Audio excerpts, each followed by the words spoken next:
ஸ்ரீ முத்து விநாயகர் ஸ்ரீ வள்ளி தேவசேனா சமேத அருள்மிகு ஸ்ரீ செல்வ முத்துக்குமாரசாமி தேவஸ்தானத்தில் இந்த ஆண்டு மிக சிறப்பாக 5ஆம் ஆண்டு கந்தசஷ்டி சூரசம்ஹாரம் கல்யாண பிரம்மோற்சவ விழா அழகாக துவங்கி இத்தனை நாட்களாக சிறப்பாக நடந்து கொண்டிருக்கிறது.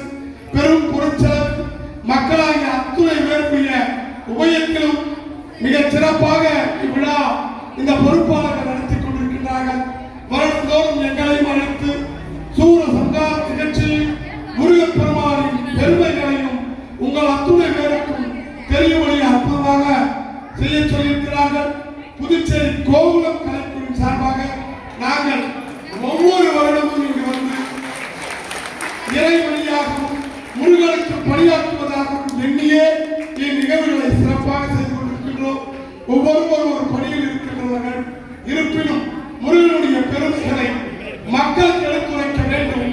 அநீதியும் அக்கிரமங்களும் செய்தால் இறைவன் விரைவில் நம்மை அழிப்பார் என்பதை இந்த சூரசம்ஹாரத்தின் விஷயம். அடுத்தடுத்த நிகழ்வுகள் இதோ முருகன் பிறப்பு. ஈசன் வரங்களை வாரி வளைத்து விட்டார். அப்போது எனது தங்கை அஜம்கி எனக்கு பரிசாக தர இந்திரன் மனைவி இந்திராணியை சிறப்பிக்க சென்றார். அப்போது அங்கு இந்திராணியின் காவலனாக இருந்த மகாகாலர் இந்திராணியினுடைய அனுமதியோடு அந்த அஜம்கியின் கையை வெட்டி விடுகிறார்.